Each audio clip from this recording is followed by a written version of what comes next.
Hey everybody, Taylor Lyles with the Greenville Home Builders Association, and this is the Think Big podcast.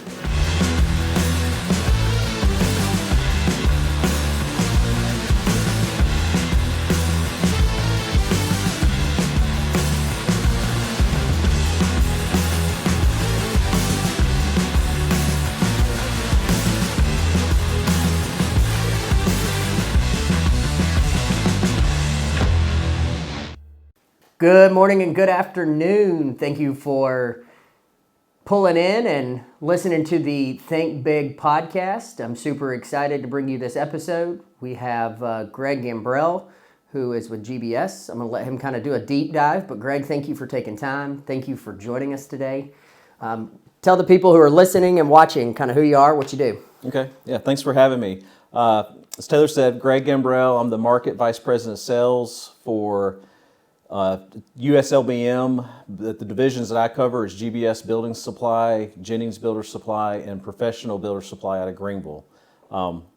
It's a mouthful, but we can get into that a little bit later, kind of describe how our market dynamics have changed, but that's it. How long have you been with GBS?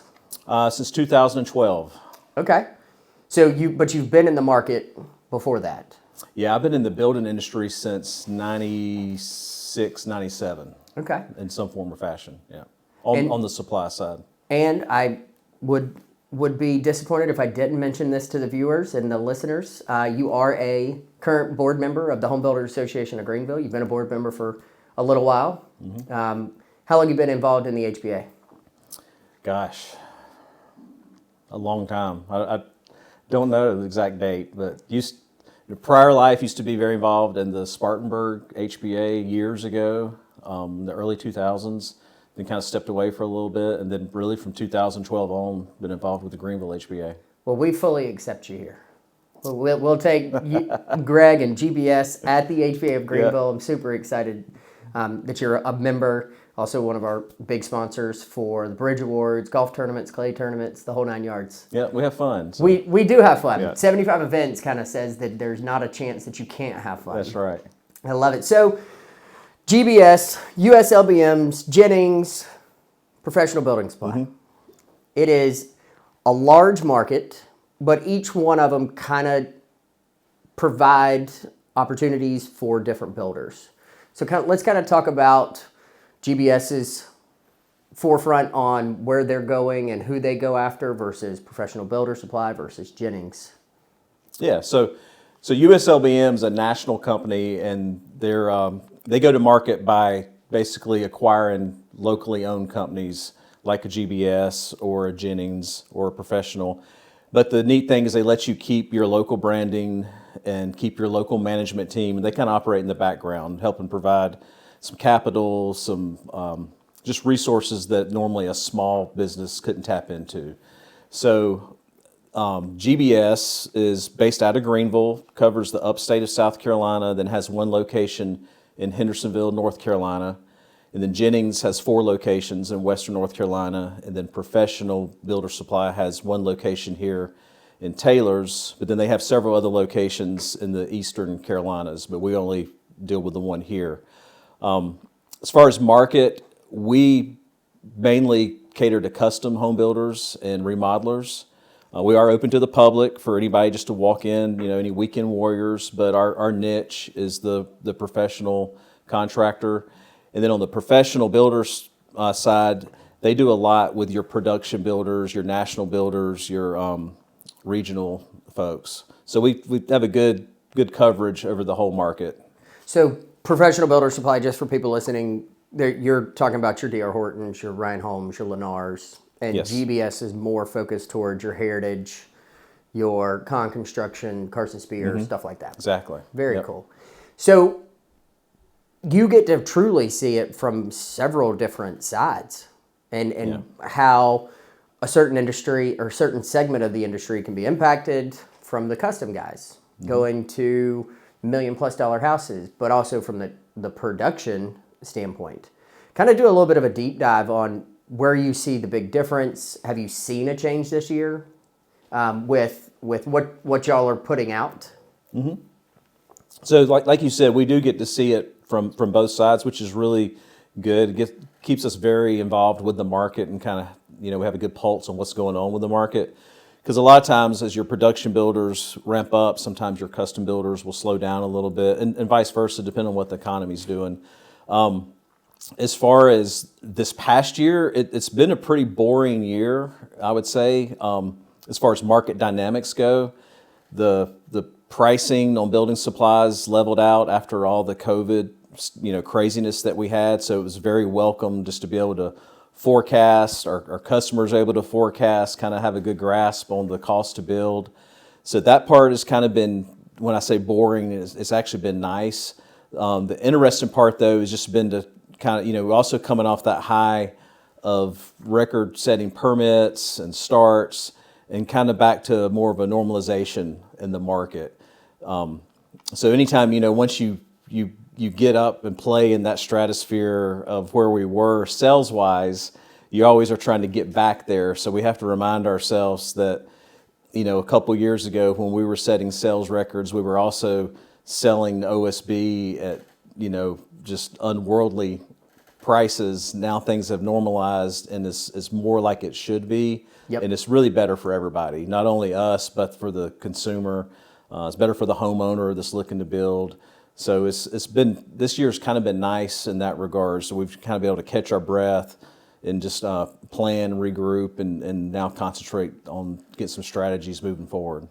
I think watching this industry kind of go through COVID, board pricing just go, I think pre-COVID, it was in the 300s, and it went up over 1,800, 1,000 linear board feet. Yep. I mean, that, from a builder standpoint, if you don't have an escalation clause in place, you're either dropping the contract or figuring out how to get out of it, or looking at Susie homeowner and saying, hey, we've got to renegotiate this. And I know that pinched a lot of builders.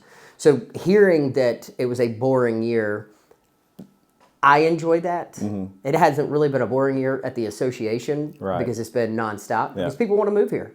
And they need quality trade partners and suppliers like GBS and Professional Building Supply, even Jennings. So seeing that shift kind of level out has been healthy. What are y'all seeing for next year? So we're hearing good things. We're constantly talking to our customers, trying to figure out what they have in their pipeline. And so, regardless of where you fall on the political spectrum, I feel like now that the election is behind us, people are looking forward, whereas pre-election, people were kind of guessing like what's going to happen, and everybody had their own take on which outcome would affect them in whichever way. Now that it's just done and over with, I feel like the dust is settled, and people are ready now to get back in and start investing in the market. And we're hearing lots of good things just about traffic picking up, phones ringing just over the last 2 weeks, getting more people interested. I actually had a couple builders call us that plans we priced, year and a half, 2 years ago, the people are back in, ready to start building now. So that's a good sign that it's going to be a good year. It's definitely been interesting, especially post-election. I've had builders tell me, Taylor, kind of to echo your comment, Taylor, we've got cash deals, $3, $4, $5 million cash deals that have been on the back burner for 2+ years. And then day after the election, we're getting a phone call saying, hey, we're ready to move forward. Yep. And I think you saw that confidence in the market come back a little bit. And again, no matter what side you sit on, whether you're Republican, Democrat, moderate, whatever, you're seeing the market truly shift. I think the Dow day after election was up 1,400 or 1,800. I mean, those jumps truly show that people are willing to put money back into it. So I think going into 25, I think that you're going to see a huge increase. Yeah. Now, from what gets built, that's still kind of up to county council and planning, et cetera. But I think you're going to see this shift for more infill. I think you see a shift for luxury custom. So I think it's a big win, and especially having rates continue to drop. You've got your 10-year ARM down in the 5s again. Your 30-year locked in is hovering at 6.5 right now. I mean, you're seeing movement in the market, and you're seeing some of those pricing start to loosen up. So which is a strong sign. Yeah. The with USLBM kind of letting y'all run your own thing in a lack of a better word, anything that y'all are doing to kind of target more builders, who are y'all continuing to go after? Because now, in my mind, I'm not thinking that is Professional Building Supply delivering all that material to your DR Hortons, Lennar, stuff like that? No, that's one advantage we have now. So we went from basically having 4 locations as GBS to now we have 9 in the market. So we're able to be a lot more efficient operationally. So just for instance, say you have a neighborhood being built in Anderson by DR Horton, and they place their order with Professional out of Taylor's. Instead of them having to plan on taking a shipment, an hour down the road, they can call up our Anderson store and make the delivery quickly and efficiently. And we're able to do that everywhere now. We're all on the same computer system as a couple months ago, which that was a big undertaking, but all share the same SKUs, all speaking the same language. So now it's just a matter of all just working together and really being able to serve the customer better. And that's kind of our market approach, and it always has been, even when we were just smaller as GBS. And I know what Professional built their business on and what Jennings. It's always been what value can we add to the customer, and especially with the custom builder market. It's a little harder to serve just because the product, the array of products are so vast because they're building custom homes. So they're not just pulling, a stock window or door off the shelf. They've got homeowners that are walking in with a house or Pinterest portfolio and say, this is what I want to build. And we always try to be that source, that resource for them and help them get those products. I can imagine one pretty big benefit, besides just having all those locations and having that diverse array of products, you also get to see some super cool and creative designs, use of materials, different materials. So are you seeing that? Yeah, especially on the window and door side, the exterior envelope of the house. Everybody's going bigger with the glass. They want to truly see, especially where we live too, on the lakes and in the foothills of the mountains and even up in the mountains. People are buying property to bring the outside in. So what you're seeing is a lot of more modern looking windows where you have very narrow sight lines on the frame, less grids, just more glass, big doors that operate, to let the back porch become, instead of a outdoor back porch, it now becomes part of the house when you open these big multi-sliding or bifolding doors. Do a lot with like bar windows where you have a pass-through bar from the kitchen onto the outdoor porch with some gas strut operated windows. Just things over the last 10 years that they've developed on the window and door side is just, it really blows your mind when you see what some of these people are putting in their homes. Let's get real for a second. Are you dumping money into marketing but barely seeing any results? Go Digital can help. Using their marketing matrix, they zero in on your target audience and engage them where it matters the most. Go Digital acts as your full-service marketing team, saving you the hassle and cost of building an entire in-house team or trusting random gurus you found on the internet. It is also important to note that they don't just serve home service businesses. They own one. They've been in your shoes. They know what works because they've lived it. Wondering why I know so much about them? It's because I've been a client for them over a year, and I couldn't be happier with the results. So if you're ready to start winning more leads for less, hit the link in the show notes and schedule a free 20-minute consultation today. So from a cutting edge technology, is kind of the windows and doors truly what leads on bringing new change and bringing new features or design aspect or aesthetics? Yeah, definitely. And then it also affects us operations because we have to be able to deliver. And so, the days of, 10 years ago where you could just throw a bunch of vinyl windows in a box truck and have 1 or 2 guys deliver a window package. Now we have to have equipment. Sometimes we'll send multiple trucks just to deliver one package. Got to be able to move the materials around with automation on the job site. You have to be able to receive it, warehouse it properly. So there's a lot that has changed in a very short period of time. But that windows and doors are probably where we've seen the most change. Another area is engineered wood, like your I-joists and LVLs. They're becoming more common. For a long time, your builders would still do a floor system with traditional 2x material, and now they're seeing the benefits of using engineered wood, being able to span, and your house plans have kind of made them do that because of these very open floor plans. You need longer spans, you need less deflection in the floors, and so the engineered wood is another area we've seen a lot of changes, a lot of growth. You mean my floors aren't supposed to bounce on the second level with opening up that wall downstairs? Not if they're designed properly. Yeah. Now, from a builder standpoint, looking at GBS, y'all have in-house design as well? Mm-hmm. Yep. So you provide takeoffs, the whole 9 yards, I assume. Right. So we'll provide a basic framing takeoff, just to calculate the materials used, but then we'll also do a very detailed engineer floor system design, tell you exactly where the point loads are transferring down, what size beams you need. And again, on these big windows and doors, if you have a wall of windows, there's got to be something there to support that wall.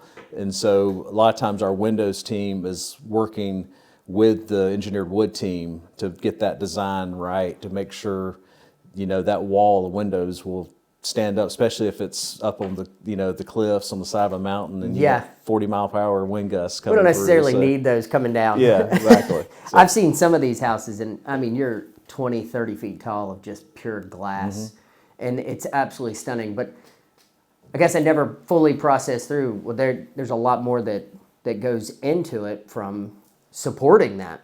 yeah. So that's wild.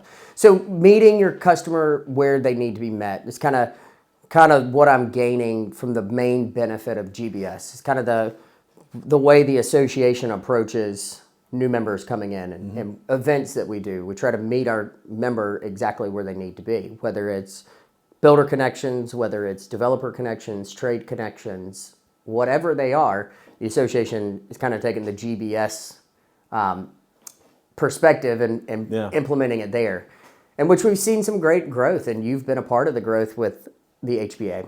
So we're super excited about that. Definitely. And I think something the HBA does really well, which we do a lot at work, is really focus on the voice of the customer. We talk about it all the time.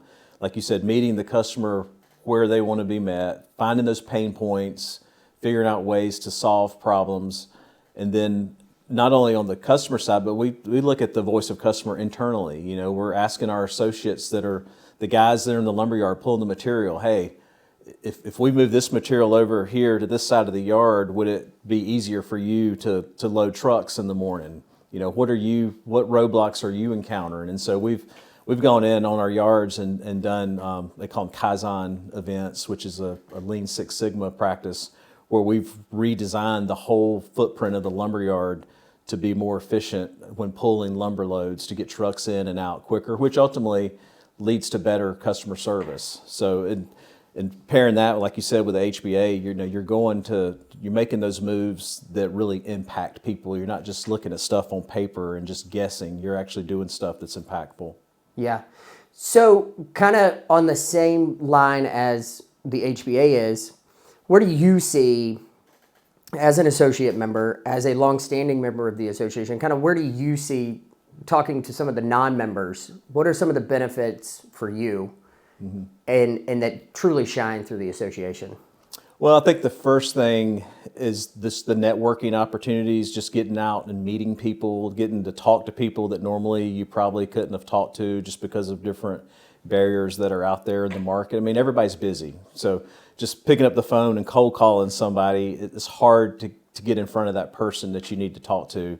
Whereas if you're at an event and, it's at the Greenville Drive and you're watching baseball and you see a guy you've been trying to get in touch with for the past 2 weeks, it's a lot easier to go up and approach them there and establish a relationship and just getting to know people, personally before you get to know them professionally. That's a huge benefit that I've seen.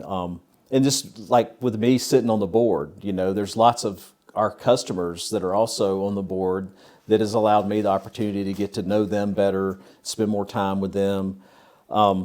And I think one thing that I always talk about to prospective new members that really goes unnoticed a lot because they're not really thinking about it is the advocacy part of what you're doing. Just on the city level, the county level, dealing with all the different zoning issues, impact fees, all the stuff that we talk about as a board that a custom home builder probably isn't spending a whole lot of time thinking about, but it truly is impacting their business. Yep. And it could be very impactful, in a positive way or a negative way based on some of the decisions that are made locally. And they're not there at those county council meetings speaking up for themselves, but our HBA is, and they don't even know it. And so I always remind people of that, how important that is. Builders, trades, realtors. If you're looking for a flooring partner you can trust, look no further. I'm here to tell you about All About Flooring. All About Flooring is a family-owned business with 3 generations of owners that know the flooring business inside and out. They work in residential and commercial projects for both new builds and remodels by providing high-quality customer service and installation for carpet, area rugs, hardwoods, laminate, luxury vinyl, and more. Y'all, they even provide professional carpet, tile, and upholstery cleaning. At All About Flooring, they're more than just a flooring provider. They're your partner in delivering top-tier results that your customers will absolutely love. You can find their website linked in the show notes or visit their 9,000 square foot showroom at 2111 North Pleasantburg Drive. Now, let's get back to the show. Yeah, it definitely is something that just because the association doesn't put it at the forefront in communication, the association truly is at every council meeting, every planning commission meeting. They're on finance. We want to know from an association standpoint what the pulse on the territories that we cover are. Mm-hmm. That there's 3 things that every HBA stands on. It's education, advocacy, and networking. And if you're missing one of those pillars, it's kind of the 2-legged stool. It doesn't stand for long. Yeah. So we focus heavily on that. So I'm excited to hear you bring that comment up. The other big thing is not just the connection standpoint, but then you pull in the education standpoint and bringing in reps from Huber, bringing them in from Zip, bringing them in from whomever, a supplier standpoint, and showing these trades how product can be used. Mm-hmm. So that's a huge one as well. I know we brought Zip in. This was in end of 2020. We had that Zip wall demonstration, and this is going to sound terrible, but I think half of the people weren't fully installing it. Oh yeah, perfectly. Yeah, right. Taping a piece of drywall is pretty straightforward. Taping the exterior envelope of your house with zip tape is a hair different. Yeah. So it'll be a little more precise in the way you do it. Yeah. You can't pre-cut here. You got to do it this way. Yeah. So those types of opportunities, even bringing Trex in one year and showing the hidden fastener system and kind of truly showing how to work the materials that y'all supply, but also customers are demanding. Right. I think that's a big benefit. The one thing I do have a question for you on is we touched on events, 75 plus events. What is Greg Gambrell's top 3 HBA events? Well, I guess the Bridge Awards is really important to us. I mean, we're the title sponsor, and it's fun. It's a great, to me, it's a different event than what's typically done in a HBA. Everybody gets to dress up and come out for a fun evening, bring their spouse or partner with them, and have a great time. So that would probably be the one of the highlight. Golf tournaments are always a ton of fun. Obviously, since they sell out in a minute or less, It seems like when I have people calling me, asking, "Hey, can you do me a favor and get me in on the golf tournament?" It's a popular event. Yep. And then I've always been a fan of the clay shoot, which we've got coming up later this week. Yep. Which that's a lot of fun. Again, it's just a great time to get people out there, and you get as far as a customer, supplier, or vendor interaction, you get a lot of FaceTime at those events too, where you just get to, it's not quick hit. It's not like a traditional networking event where you're just standing around a bar or restaurant going around, trying to exchange business cards. Those events, you get long, meaningful conversations. As long as you're paired up with somebody that you like and that you want to spend the afternoon with. But you've added a lot of fun events too. Just the general networking events, like the one we did at the Greenville Drive earlier this year. I thought was a great event. I always look forward to the annual Oyster Roast Chili Cook-Off that we got coming up here in less than a month. And you've ratchet that up, with the live music and everything. So that's a lot of fun. So, it's kind of a running joke around my office. I'm the one person who comes to most of the events, but I tell everybody, it's like, guys, y'all are missing out. It's like going to happy hour, for me. It's like social hour, it's just a lot of fun. I'm hanging out with people that I enjoy being with, also getting to conduct business at the same time, but then just have fun. So it's all about how you choose to get involved, and there's plenty of opportunities. That is correct. For the listeners, Bridge Awards is our annual gala. This year, 2025, April 22nd, 650, 700 people, seated black tie dinner. It's an incredible opportunity, and the whole purpose of it is to highlight excellence in craftsmanship. We feature realtors, developers, builders from its production standpoint, semi-production, custom. It truly is a great opportunity for you to put your product out there, get judged on by a third-party peer group, and then see how your product then stands up against the rest of the market. And what I've always been blown away by is people that enter special features. There was one earlier this year, and it was this stunning rock shower. So flagstone shower or stackstone shower. Shower was massive. Well, you entered on one side and you kept walking and you went into your steam sauna on the other side. Mm-hmm. I thought it was one of the coolest designs, and it's in this mountain rustic setting. It's absolutely stunning. But you get to see what people are building in that luxury market. You get to see homes that you wouldn't normally get to see. So be sure, if you're listening, if you're interested in it, reach out to the HBA of Greenville. We'd love to get you more information. But from events to networking to education to growing opportunities for you, the association's always here to help, and we're super excited to have you a part of the HBA of Greenville, Greg. I love it. Yeah. Love being a part of it. Well, listen, 2025, strong year. We got new parties rolling in. You've got majority in the House and the Senate. So I think some of the big things from national standpoint, you're going to see housing attainability worked on significantly, building regulations reduced, kind of getting back to that pre-legislative change where it started running the regulatory cost up because it's truly pushing people out of the house. It is, and that's one thing I'm real curious about, and we talk a lot about on our side of the business is affordable housing, if we're ever truly going to get back to having affordable housing, because if you talk about serving that market that's the luxury high end, a lot of those homes are second and third vacation homes for people, and a lot of them are just people that have reached a point in their life where they want something really nice and they're building something extravagant.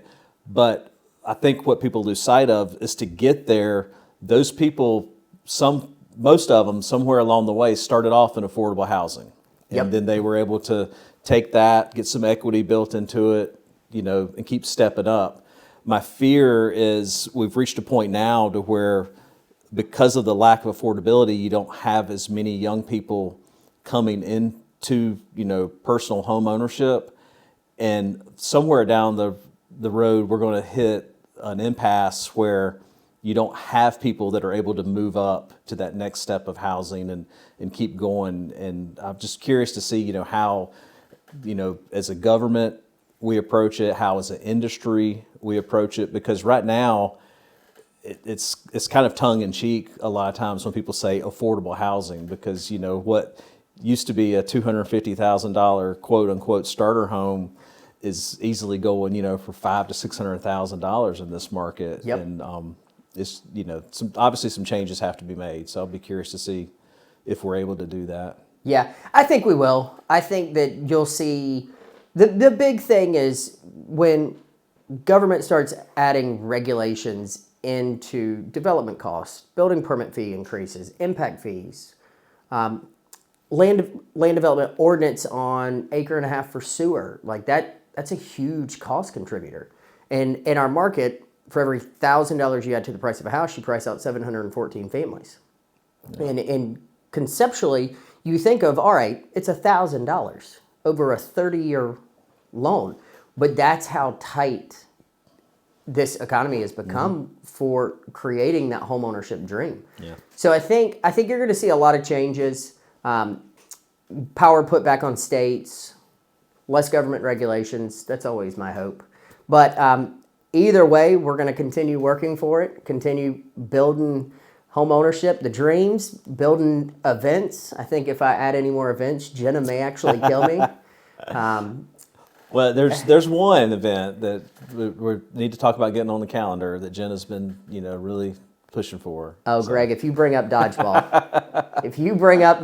I had to go there. So.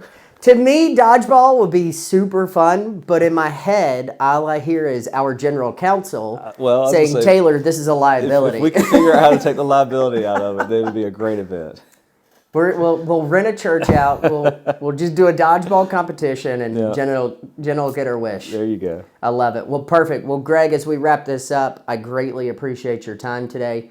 We thank you for your support of the HBA of Greenville, and if you got any questions, be sure to reach out to us. We're here to help.